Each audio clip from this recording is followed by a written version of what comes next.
அவள் பெயர் ராதா.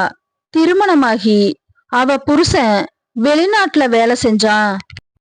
அவளுக்கு தேவை இருந்தும் அவளால அத பெற முடியல. நான் அவ வீட்டுக்கு பக்கத்துலதான் வசிக்கிறேன்.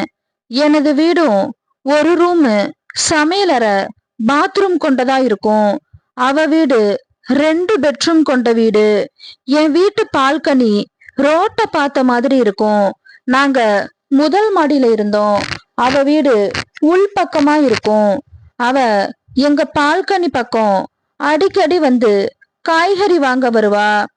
ராதாவுக்கு அப்போது 35 வயசு இருக்கும். எனக்கு அப்போது காதலி இருந்ததால் அடிக்கடி என் வீட்டுக்கு அழைச்சிட்டு வருவேன். அவள் கணவன் வீட்டுல இருக்கும்போது அவன் என்னிடம் பேசுவான். என் வீட்டுக்கு கூட வந்திருக்கிறான். வீட்டுல அவனுக்கு மகன் ஒருத்தன் இருக்கிறான். அதனால இருவரும் நன்றாக பேசுவோம். அவன் வெளிநாடு செல்லும் போது ஏதாவது உதவி என்றால் வீட்டை பார்த்துக்கோன்னு சொல்லிட்டு போவான். அப்படி ஒரு நாள் இருவரும் பேசும்போது அவனுக்கு ரொம்ப ஏறிடுச்சு.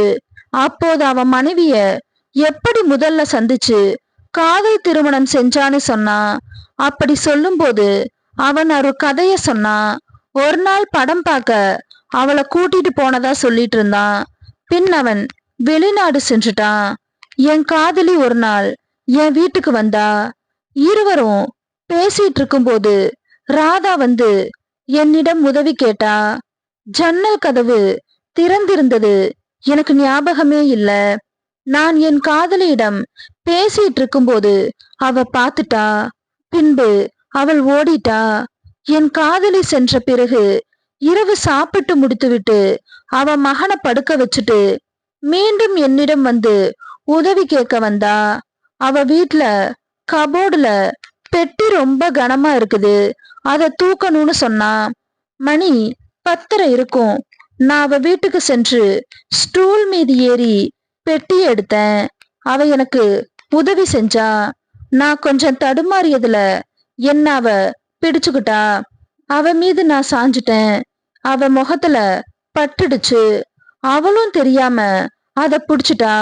நான் பெட்டிய வச்சுட்டு சட்டுன்னு கீழே இறங்கினேன். எனக்கு ஒரு மாதிரியா இருக்க சாரி சொன்னேன்.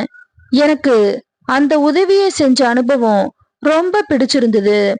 என்ன ஹாலுக்கு அழைத்து சென்று ரூம் கதவை பூட்டிட்டா. அன்று எங்க வேலையை முடிக்கும் போது வாரம் 3 முறையாவது இப்படி உதவி செய்யணும்னு சொல்லிக்கிட்டோம். பின்பு வீட்டுக்கு சென்றேன்.